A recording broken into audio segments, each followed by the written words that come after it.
Hari ini saya akan menjelaskan film thriller aksi Cina yang berjudul Kung Fu Girl. Spoiler, berhati-hatilah. Sanon adalah siswa seni bela diri yang tinggal di Hong Kong. Ayahnya Denny, menjalankan restoran lokal di siang hari dan mengembangkan permainan di malam hari. Ibu Sanon meninggal beberapa tahun yang lalu saat mengemudi ke bandara. Karena ayahnya menolak untuk mengantarnya hari itu, Sanon menyalahkannya atas kematian ibunya. Hubungan antara ayah dan anak perempuannya tidak pernah sama lagi sejak saat itu. Sanon tinggal di asrama sekolahnya dan hampir tidak pernah mengunjungi rumah. Dia memiliki persaingan dengan seorang pria dari kelasnya bernama Ricardo. Dia dan teman-temannya sering menggertaknya. Suatu hari, para pengganggu berada di restoran ayah Sanon, mengeluh tentang makanan yang tidak cukup pedas. Bahkan setelah melahap semuanya, mereka menolak untuk membayar. Sanon membalas mereka dan memaksa mereka untuk membayar. Ricardo yang dipermalukan, melempar uang itu ke lantai dan berjalan pergi. Sanon mengambilnya dan menyerahkannya kepada ayahnya yang mengenakan kostum maskot. Dia juga meminta maaf kepadanya atas kekasaran Ricardo. Keesokan harinya di sekolah, Ricardo membalas dendam dengan membuat saudara teman Sanon tersandung dan menjatuhkan makanannya. Teman-teman Sanon memintanya untuk melupakannya, tetapi dia tidak ingin membiarkan mereka lolos. Dia duduk dengan kelompok pengganggu dengan percaya diri dan makan dari piring mereka. Ricardo yang terintimidasi meninggalkannya sendirian dan pergi bersama teman-temannya. Kemudian, Sanon mengetahui bahwa dia menghancurkan pakaiannya di pengering. Kelompok itu mengganggunya setiap hari, tertawa ketika dia mengacau, membuatnya jatuh beberapa kali, dan menambahkan katak di kotak makan siangnya. Seorang pemilik toko lokal mengadakan pertandingan adu jotos di depan rumahnya setiap hari. Sanon diberitahu bahwa Ricardo telah mengalahkan semua orang yang dia lawan sampai sekarang. Dia mengambil kesempatan untuk menantangnya di depan semua orang. Dia bahkan berani bertaruh dia memakai rok jika dia kalah. Ricardo, pada gilirannya, memintanya untuk memotong rambutnya dan memakai pakaian pria jika dia menang. Pertarungan dimulai dan berlangsung cukup lama. Namun, terbukti bahwa Ricardo jauh lebih terampil daripada Sanon. Tiba-tiba, dia menangkapnya lengah dan meninju perutnya. Rasa sakit itu hampir membuat Sanon pingsan. Setelah pukulan, dia hampir tidak bisa bangun dan dikalahkan dalam satu tendangan. Ricardo menertawakannya dan memberikan gunting padanya. Menerima kekalahannya, Sanon memotong rambutnya. Keesokan harinya, dia pergi ke sekolah dengan rambut pendek dan diolok-olok oleh semua orang. Ketika dia memasuki kelas, Ricardo memanggilnya seorang pria, membuatnya lebih marah dari sebelumnya. Ketika dia tidak berhenti memanggil namanya, dia menyerangnya di tengah kelas. Mereka harus dipisahkan oleh guru sebelum terjadi perkelahian. Sanon kemudian dibawa ke kantor kepala sekolah. Dia menelepon Denny untuk memberitahunya tentang kejahatan putrinya. Denny meminta maaf atas ketidaknyamanan ini, mengklaim bahwa dia agresif karena dia bukan ayah yang baik untuknya. Dia juga memohon kepada kepala sekolah untuk membebaskannya kali ini. Ketika Sanon pergi untuk mengambil makan siang dari kafetaria hari itu, beberapa gadis menghalanginya. Mereka juga bergandengan tangan dengan Ricardo untuk mengganggunya di sekitar sekolah. Teman Sanon meneriaki semua orang karena mendukung pengganggu, tetapi mereka mengabaikannya. Tidak ingin menimbulkan keributan, Sanon pergi tanpa makan siangnya. Dia mengenang ibunya yang menjadi alasan dia tertarik pada kungfu. Sementara kebanyakan ibu mendandani putri mereka dengan gaun putri, Ibu Sanon membuatnya berlatih sejak usia sangat muda. Dia percaya bahwa kungfu membutuhkan gadis-gadis seperti Sanon seperti halnya Sanon membutuhkan kungfu. Malam itu, Denny meneleponnya dan memintanya pulang untuk akhir pekan karena dia sudah 3 bulan tidak pulang. Sanon enggan tapi dia tetap setuju untuk mengunjunginya. Setelah telepon dengan putrinya, Denny juga menelepon seorang investor dan memintanya datang untuk menguji permainan barunya. Dia telah menciptakan permainan virtual di mana seseorang harus berjuang dalam kenyataan untuk menang. Pada malam hari, Sanon pulang ke rumah dan bertemu ayahnya. Denny mencoba memanjakannya dalam percakapan tapi dia meremehkan dan kasar. Ketika dipanggil karena tidak sopan, dia memaksakan tawa dan mengabaikannya. Denny juga bertanya tentang rambutnya tapi Sanon menolaknya dan tidak memberitahunya tentang diganggu. Ketika dia mengemukakan perubahan perilakunya setelah kematian ibunya, dia menyalahkannya untuk semua itu. Terluka oleh kata-katanya, Denny berjalan pergi. Beberapa saat kemudian, Sanon pergi ke kantor rumahnya dan mengintip. Dia melihat kalung aneh di atas meja tapi tidak terlalu memikirkannya. Dia juga menemukan headset di tempat kerjanya dan memutuskan untuk memakainya. Begitu dia memakainya, dia memasuki dunia virtual Tiongkok kuno. Tiba-tiba, sekelompok orang menyerangnya tapi dia membela diri secara efisien. Dia juga memperhatikan bahwa rambutnya kembali panjang. Kemudian, matanya tertuju pada Ricardo yang mengenakan pakaian tradisional Tiongkok dan sedang bertarung melawan musuh. Ternyata orang yang dia lawan adalah perampok yang mencoba merampok makanan dari rumah seorang petani. Shannon terkejut bahwa Ricardo melakukan hal yang baik untuk kali ini. Kemudian, pemimpin kelompok, Norman, maju untuk melawan Ricardo. Namun, ia terbukti lemah terhadap keahlian Ricardo dan tersingkir dalam beberapa menit. Setelah para preman kabur, Ricardo memberikan karung-karung gandum yang diambil dari mereka kepada para petani. Shannon mengikutinya dan bertanya bagaimana dia bisa masuk ke dalam permainan. Dia segera mengetahui bahwa dia adalah bagian dari permainan dengan nama yang berbeda dan kepribadian yang sama sekali berbeda dari Ricardo. Dia juga memberitahu dia tentang saudara perampok yang kuat, Norman dan Tyson. Mereka telah mengumpulkan dan melatih tentara untuk merampok makanan dan persediaan dari orang miskin. Karenanya, Ricardo melindungi orang-orang di kota dengan nyawanya. Dia yakin bahwa karena Norman baru saja dikalahkan, saudaranya yang pemarah, Tyson, akan datang untuk membalas dendam. Di tempat lain di kamp perampok, Tyson sangat marah. Dia mengirim beberapa orangnya untuk mengawasi Ricardo, mencari waktu terbaik untuk menyerang desa. Kemudian, Shannon diperlihatkan keliling desa dan diperkenalkan dengan Akademi Seni Bela Diri. Dia bertemu Daryl pengganggunya yang merupakan salah satu orang baik di dunia maya.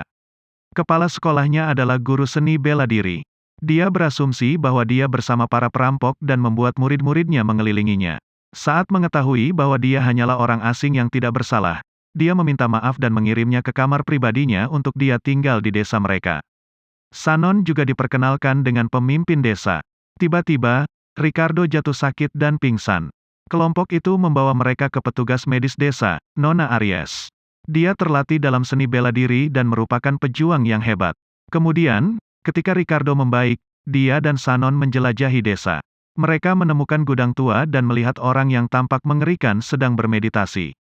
Aries menjelaskan bahwa pria itu adalah ayahnya yang telah berada di gudang selama setahun. Ternyata ayahnya, Bao, dulunya adalah seorang musafir yang membantu orang dan menangkap perampok kemanapun dia pergi.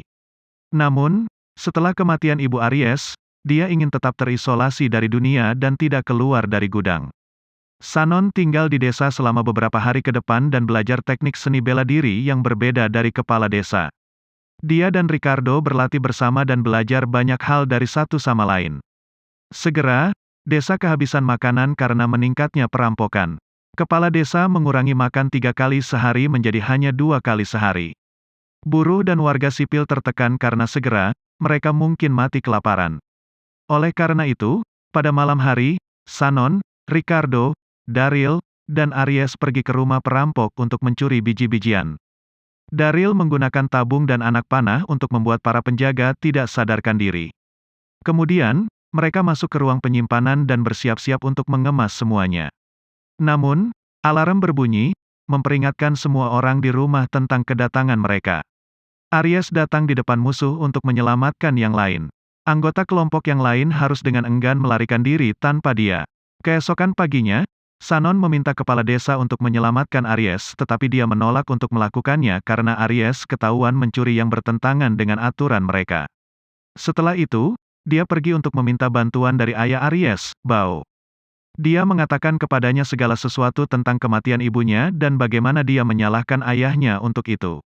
Shannon mengatakan bahwa ayahnya tidak bisa lebih baik padanya dan mengakui bahwa dia bersalah karena menyalahkannya. Dia akan kehilangan harapan ketika Bao keluar dari gudang, bertekad untuk menyelamatkan putrinya. Kelompok itu menyerang markas perampok dan melawan penjaga sebelum menyelamatkan Aries.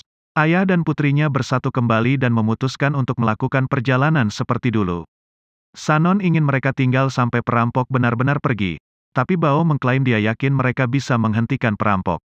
Setelah Tyson mengetahui bahwa pasukannya diserang, dia bersiap untuk menyerang desa dengan tentaranya. Mengetahui bahwa dia akan melakukan sesuatu seperti itu, Shannon, Ricardo, dan Daryl bertukar pikiran untuk menghentikannya. Shannon tahu bahwa pasti ada cara untuk mengalahkan musuh karena ini adalah permainan. Kemudian, Dia ingat kalung yang dia lihat di meja ayahnya yang sama persis dengan kalung yang dikenakan seorang tentara. Dia dengan senang hati berterima kasih kepada ayahnya atas petunjuknya. Beberapa jam kemudian, Tyson bersama tentaranya menyerang desa tersebut. Kepala desa dan murid-muridnya melawan mereka dengan sekuat tenaga. Di tengah pertempuran, Sanon memperhatikan kalung itu dan pria yang memakainya. Namun, saat mencoba melawannya, dia dibunuh dan dibawa kembali ke dunia nyata. Sanon menolak untuk kalah dan memakai headset lagi. Ternyata dia memiliki satu nyawa lagi yang berarti dia bisa melanjutkan permainan dari tempat dia sebelumnya.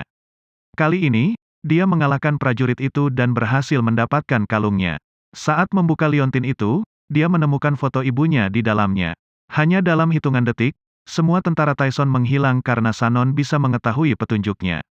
Ketika hanya Tyson yang tersisa, mereka mengalahkannya dan memenangkan pertempuran.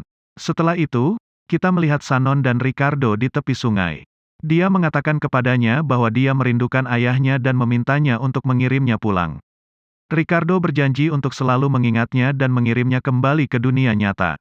Ketika Sanon akhirnya kembali, hanya beberapa jam sejak dia mulai bermain. Ternyata Danny dan seorang calon investor telah mengawasi permainannya selama ini. Sanon memeluk ayahnya, meminta maaf karena bersikap kasar padanya. Investor sangat terkesan dengan permainan itu sehingga dia menawarkan untuk menginvestasikan 10 juta yuan di dalamnya. Minggu depan adalah kompetisi kungfu tingkat nasional. Baik Sanon dan Ricardo telah mengambil bagian dalam kompetisi dan telah dipilih di divisi yang berbeda. Mereka harus memenangkan 4 putaran untuk mencapai final. Pada hari kompetisi, Sanon melihat sekeliling dan sedih karena ayahnya tidak ada. Tetap saja, dia melakukan yang terbaik dan menang dengan mudah melawan Aries di kehidupan nyata. Demikian pula, Ricardo memenangkan beberapa putaran berikutnya dan mencapai final. Sanon melawan seorang pria di semifinal dan setelah pertandingan yang intens, dia mengalahkannya. Sekarang, rival harus bertarung satu sama lain di final. Penonton dengan antusias menyaksikan saat mereka bersiap untuk bertarung. Ricardo menyerang serangan pertama tetapi Sanon mengelak. Demikian juga, Ricardo juga menghindari semua serangan Sanon. Putaran pertama berakhir tanpa salah satu dari mereka mendapatkan pukulan yang tepat. Wasit meniup peluit yang menandakan akhir ronde tetapi Ricardo melakukan pelanggaran dan menyerang Sanon bahkan setelahnya. Skornya dikurangi tetapi dia tidak mundur. Di babak selanjutnya, mereka terlihat serasi dalam keterampilan dan kekuatan. Tiba-tiba, Sanon menendang punggung Ricardo dan membuatnya jatuh. Ricardo yang marah melanggar aturan lagi dan memukul bagian belakang lututnya. Sanon kesakitan tapi dia masih bangun, siap untuk babak berikutnya. Kali ini, dia menendang bagian belakang kepalanya, melanggar aturan lain. Sanon hampir pingsan tetapi kemudian, dia melihat ayahnya dalam kostum kepiting, bersorak untuknya dari penonton. Dengan motivasi baru, dia berdiri untuk melawan Ricardo. Dia ingat teknik yang dia pelajari dengan Ricardo virtual dan menggunakannya padanya. Ini bekerja dengan lancar dan dia menjatuhkannya untuk memenangkan kompetisi. Saat kerumunan meledak dalam sorak-sorai, dia berlari ke ayahnya dan memeluknya. Dalam adegan terakhir, dia kembali ke sekolah. Dia menebus kesalahannya dengan Ricardo yang berkomentar bahwa dia pantas memenangkan pertandingan terakhir. Subscribe untuk lebih banyak video seperti ini, nyalakan notifikasi, dan tinggalkan like untuk membantu channel ini. Terima kasih telah menonton.